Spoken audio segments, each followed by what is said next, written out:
Welcome That's to this funny. episode of CP Conversations. I'm your host, Nicole Luongo. Today, my guest is David Figueroa. David is a former three-sport athlete and three-time state champion cyclist. He's currently a middle school teacher in Florida. He shares his journey of being diagnosed with cerebral palsy since birth to show people that although there are challenges that come with having a disability, there is hope. He likes to tell people that if he can succeed in life, so can they. So I'm happy to welcome David to the show. David, you are just an amazing person. You have such an inspiring story.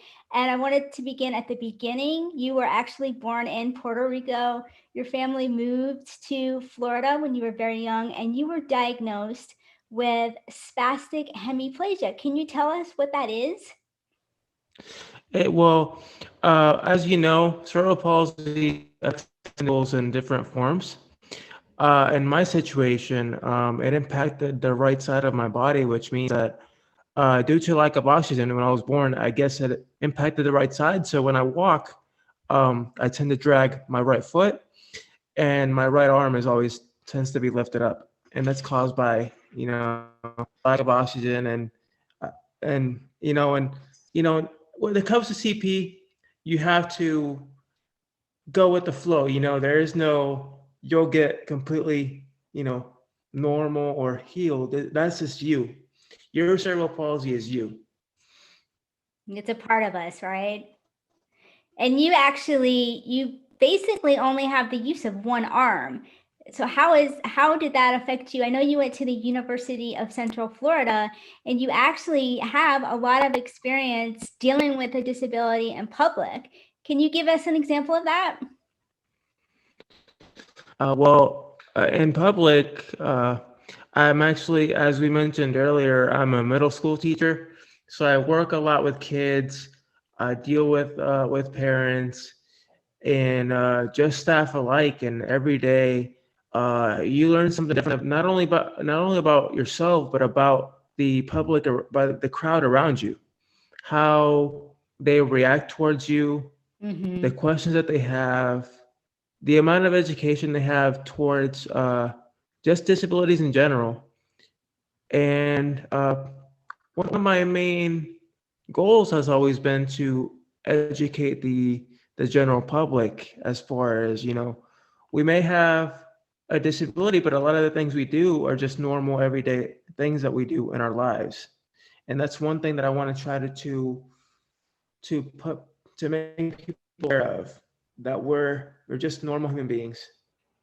Yeah, and that's a great point. That's one of the main objectives of this show is to highlight people like you who are doing great things, you're living your life, and you're an example to show anybody else with a disability and parents who have children or adults, parents of adult children also who have a disability that, there really are no limits. It's all in our mind what we decide that whatever we want to do, and we can make it happen. It might take a little longer, or we might have to do it a different way, but we can still do it. And I want to tell people about you something that is really remarkable. You doctors told you that you would never walk. You couldn't read, write, or walk until you were 8 years old. And now you are a reading teacher. So I just want to bring that full circle and ask you, what was that like at a young age? Did they actually tell you that, or did your parents have a discussion with you about what the doctor predicted you would or wouldn't be able to do throughout your life? Well, that discussion happened a little later on in my life. So, I mean, around 8, I was just starting everything out. But as I got older, the pieces kind of started falling together, as far as my parents kind of explaining, hey, this happened, and it wasn't your fault, but, you were involved. And of course, as my education began in Puerto Rico, and in Puerto Rico, the school system there towards me was extremely toxic. They weren't welcoming. They were always like, he's too slow in my classroom, even though I had straight A's and I was a really good student in particular, but teachers didn't want anything to do with me. And I ended up having to to transition to move to Florida. And in Florida, a lot of doors opened, but you still dealt with the same everyday challenges of, having to get to the school. What kind of accommodations do you need? What kind of services do they offer? Are they well versed and experienced in CP? How can they help me succeed? There's so much a parent can do, but the school is also responsible for the other half of your success. And if the school fails you, then you're going to have a very difficult road ahead. Yes, I agree. So what did you have to do, or what did your parents have to do to make sure that you had the accommodations that you needed? Well, I personally, like my mom. She came into my life at the age of, I was turning 8 at the time. I just recently lost my biological mom at 8 years old. And she had the choice to make. She either could spend the last part of your youth, being young, no kids. She had a career already set. She had no kids yet. She either had to choose to take a child with a disability and raise him and give him a life, or continue on with her life as normal. And she was with my dad at the time, and I guess over time, she just realized how much of an impact or how much potential that I had, that she said, I'm not going to leave this child behind because he has so much potential and people are bringing him down. And if I help him, he's not going to have a life. And so she chose to take care of me. This one of those moments that changed my life forever in a good way. She's always been my fighter. That's beautiful. Such a beautiful story. What I love about your story, David, is that you went through so much at such a young age. And most people, just the death of their mother alone would stop them in their tracks, and they would find it difficult to keep going and to maybe even have dreams and goals, and it would have been understandable.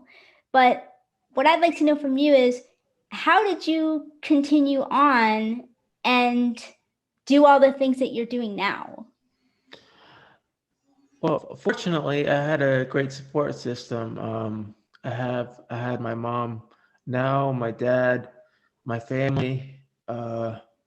Over the years, I've met a lot of friends.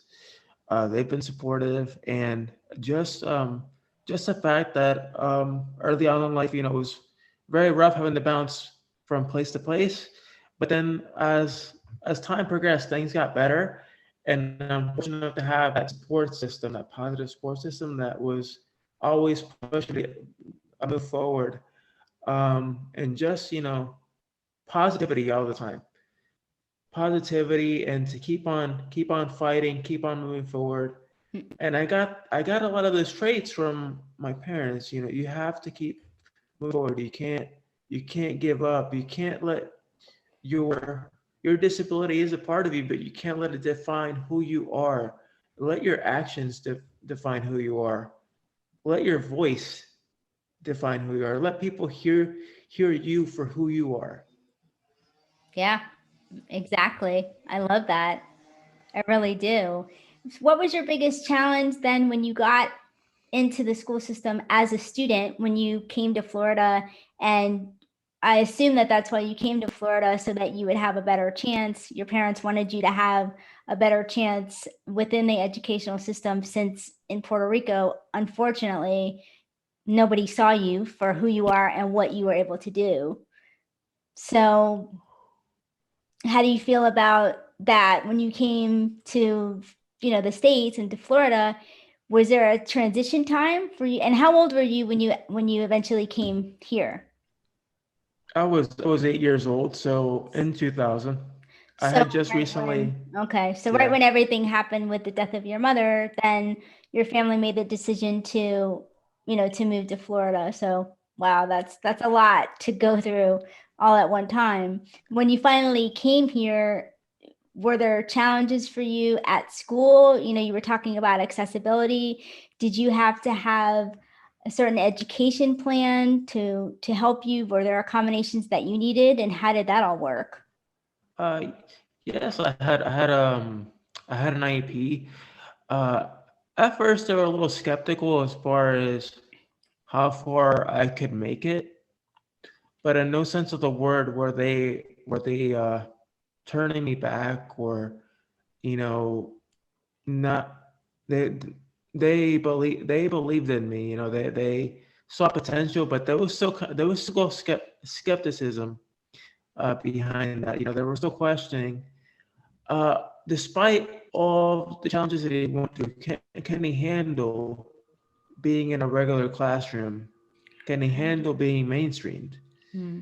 Uh, Long story short, I made it through. So, I mean, I ended up graduating with my high school diploma and going to college, getting my 4-year Mm-hmm. degree, and here we are today. That's right. That's right. You know, there's always where there's a will, there's a way, and you're definitely an example of that. And for people who might not know, an IEP is an individualized education plan, and that is what David was talking about when, he was in school. And that's something that a lot of parents take advantage of today when they have a child with it could be any disability or challenge that a child is dealing with.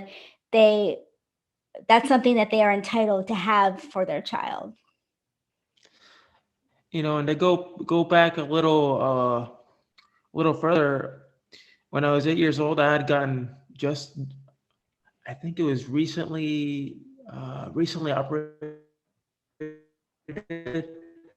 I had my both my legs done, and my biological mom's dream was to see me walk. And unfortunately, she had passed away 3 months prior. So I took my first steps inside a Foot Locker in Puerto Rico, unknowingly, because I was sitting. I remember my mom telling me, you were sitting in a corner in the chair, and we were just picking our shoes or something. Or so I wanted some Jordan socks at the time. So yeah. So I guess they were picking them out, and all of a sudden she looks over, and I was out of the chair, and she was trying to figure out where I was, and she looked on the floor. She noticed I was maybe 2 or 3 feet from the chair, and then she tried to put two and two together, and then she realized, oh, wait a minute, he just started walking, He and then just, and you could see the emotion, like in my wow. parents. She started crying, like, it was something that I was never supposed to do, and my biological mom's dream, and I did that, and and my mom, she never expected me to go beyond walking. This is all. Mm. Everything else has been years of just building, just working hard, and just never giving up. Yeah, yeah. It's, it's really important to just impress upon people that we can really choose what we want to do. And if we have a strong support system, because not everybody does have the same support system that you had, and it's great that you had that system, but it all came down to really what you decided to do, because you're the one who has to get out there and decide that you want to excel in school, which you did, despite what maybe your teachers were telling you or what anybody was telling you. And then you decided, well, that you wanted to go to college, and you did that. And I know that there were some challenges at UCF for you, with, just being on campus and getting around and all those things. And then you decided that, well, you wanted to have a career as a teacher. You're also a motivational speaker.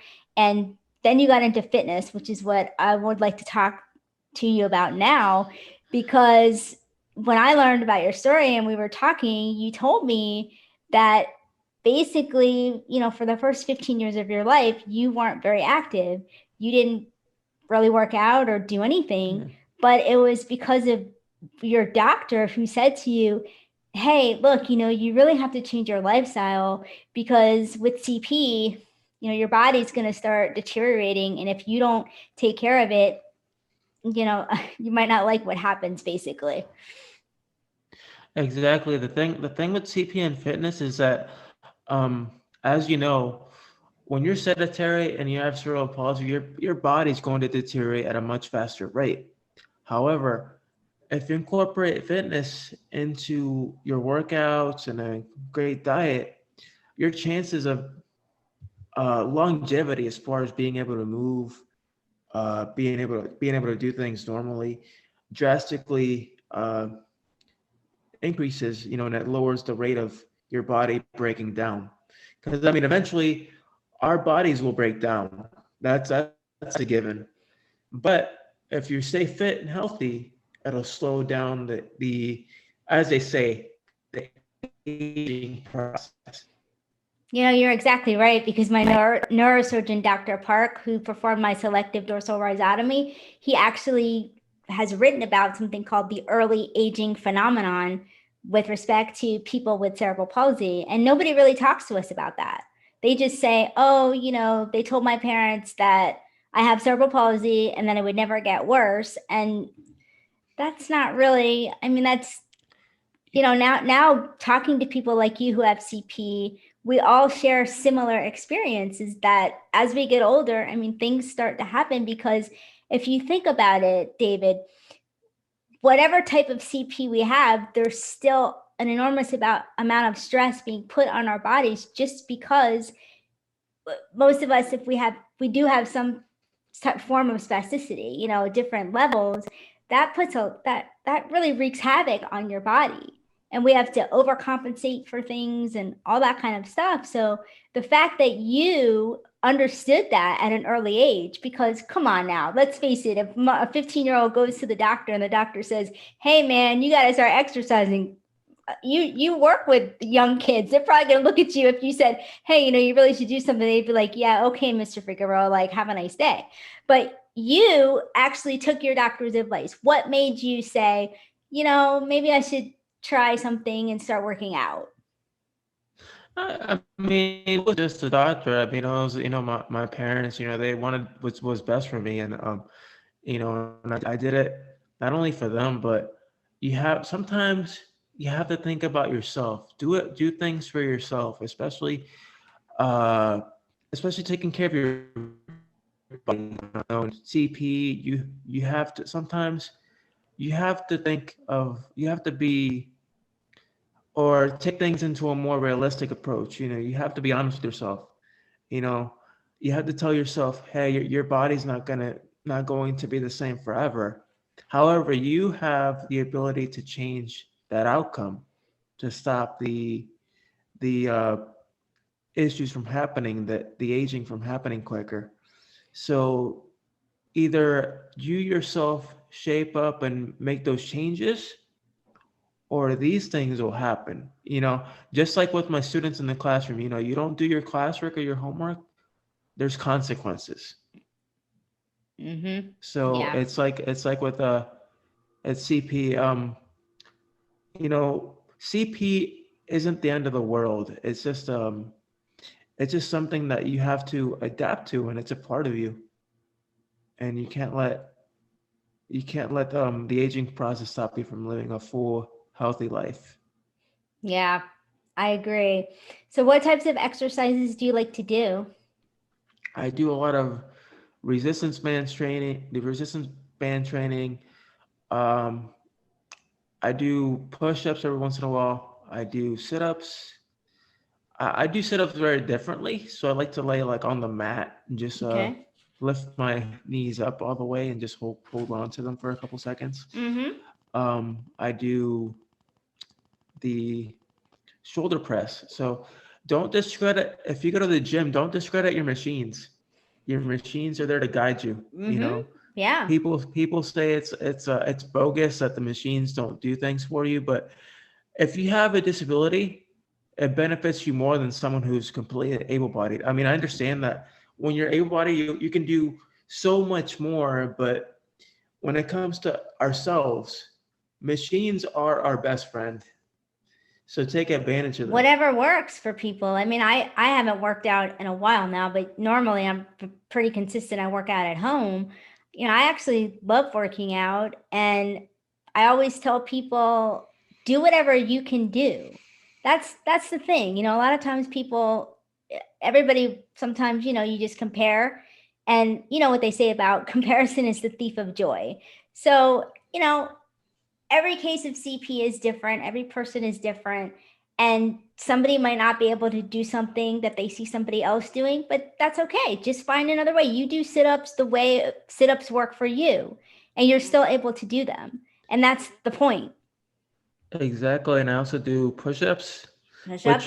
which if you go onto my channel, you can actually see a few videos of me doing those. Mm-hmm. So it's oh, I remember back in high school, they had one of my classmates was just like he didn't wouldn't believe me when I told him I could do push-ups. They were like, oh, you can't do push-ups, you can't do push-ups. And I guess it was lunchtime, so the whole cafeteria was in there. So I'm like, you keep telling me I can't do push-ups. So I got in the middle of the cafeteria. I made sure to put like a mat or something on the ground because I don't want to touch the floor. Because, the floor is disgusting. So I went and did 20 push-ups in a row and got back and propped back up. And I'm like, there you go. Yeah, I it's can do like, them. can we Right, end this discussion now? right in front of the whole school. I got down and did push-ups. That's great. That is great. And so let's talk about, before, I don't want to forget to talk about, then you actually became a teacher. I mean, like that's that's huge because teachers are so important. And how is that experience? I know that you've been teaching middle school. How has that experience been for you? So far, so good. I began 4 years ago. Um, I teach through these. It's called. Have you heard of AmeriCorps before? I have, but for our audience, you can tell us a little bit about what it is so they know.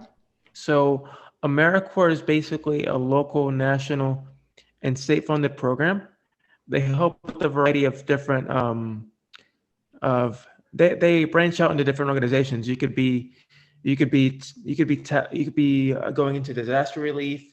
You could work for the federal government, or in my case, the local government in partnership with the local schools in the area. So what we do is essentially go into the classrooms. We provide academic assistance or instruction alongside the teacher in the classroom. So in other words, we're like a second hand. We're in class assistants, but we also help with the teaching aspect especially in groups. Like we group the students in groups of 3 or 4. We help them with their reading, their math, science, and we typically target the students that are way below their level. So we work with them long enough so that when they take the final test at the end of the year, they can pass and they don't have to take the remedial classes, which in all honesty, no one wants to take remedial classes. Nobody You wants. want to take all electives. So Mm-hmm. that's essentially what we do. We help serve with our community, and we help serve alongside our schools. And the best part about it is, if you join the program, you have a chance to not only impact the students Mm-hmm. and your community in general, but depending on the program, they help you with school. So if you're a full-time member, they pay for their first 2 years of school. For your first 2 years of school, uh, and then you also get all these perks, these benefits that you have serving as a Mm-hmm. member. Yeah. Uh, it's called the Siegel Award, which definitely helps with loan forgiveness or paying off classes, and it benefits a lot of people that are going into school. So Mm-hmm. if you ever come across the AmeriCorps program wherever you are, it helps a lot. And we have one here in Orlando, in the city of Orlando. Mm-hmm. Yeah, I remember. I think I looked into it many, many years ago. Wasn't that the program that was started by Bill Clinton, President Clinton? Yes, and then After School All Stars started by Arnold Schwarzenegger back in '92, I Mm-hmm. believe. Yeah, Yeah, so it has a long history, and I can only imagine that with you being in the school system, it has to be so rewarding for you. it is, and I also get to work alongside a great team, and I was a team lead at College Park Middle School for for 2 years, and now currently at Odyssey for my third year. I started at College Park my first year, and in my second year, I won the Member of the Year award for Congratulations. AmeriCorps. So back in 2019. So that was unanimous. I had no idea I was going to win it. I was actually invited to the AmeriCorps graduation to do Hmm. a speech to talk to the Wonderful. members about myself. Next thing you know, I sat down and they started giving away the awards, and something kind of, and then they started, I guess, describing the next member. I was trying to put two and two together. They mentioned my name, and I'm like, there's no way. And I don't have a speech prepared. I was like, I'm not ready to speak again. And I was like, I was in shock. I couldn't believe it. Wow. So, Yeah. um, yeah, they were like, this person does a lot of work outside of AmeriCorps. He's always trying to encourage people, working with our kids. He cares about the kids, and Yeah. that's what it is. At the end of the day, when you're in AmeriCorps, it's about your community and it's about all the kids that you help impact the It's so to help important. us in the future generations. Yeah, Yeah, it's so important. And the yeah. fact that, you're an example to people, anyone living with disability, anyone with cerebral palsy, because, like I said at the beginning of our interview, you are a three-sport champion. You were involved in basketball, football, and cycling. So, I have to ask you, which sport is your favorite out of all those three? I would say it's a tie between baseball and cycling. Okay. Well, I'm just looking over here to make sure that I didn't forget anything. I heard you say that your advice to parents is to think of your child as gifted, not disabled. What did you mean by that? What I mean by that is, you have to, when you go into everyday life, whether it's school, work, or just living life in general, the public's always going to judge you. They're always going to say things that you don't like. Um, they'll always say your child can't do it because they have a specific deformity or disability. There was something I guess I was told when I graduated. I didn't really. It took me years to accept my disability and accept myself for who I was. I didn't accept myself for who I was until I graduated college. Till I was till I was about 25. And So how old are you now, just so we know? I know the answer, I'm but just I'm turning 30 in a month. Oh, well, happy So early birthday. I'm gonna be having a birthday in June too, so maybe we'll, message each other and wish each other happy yeah, birthday. yeah, for sure. And it's uh it's incredible though. And the thing that I also tell parents is, you have to teach your child that they may have this disability, but it's for a good reason. It's not having a disability or an impairment isn't a bad thing. It's a good thing. It's a chance for you to teach people about it, to show them that you're more than capable of achieving the same goals that they can. Mm, It'll take you longer to achieve it. It might take you a month, it might take you a week, a year. You'll still mm-hmm. get it done. Yeah. And it's use your disability as a gift, as an opportunity to teach people that you can change the negative perception in the world by just being an advocate. And I understand that being an advocate can be so difficult, to speak out.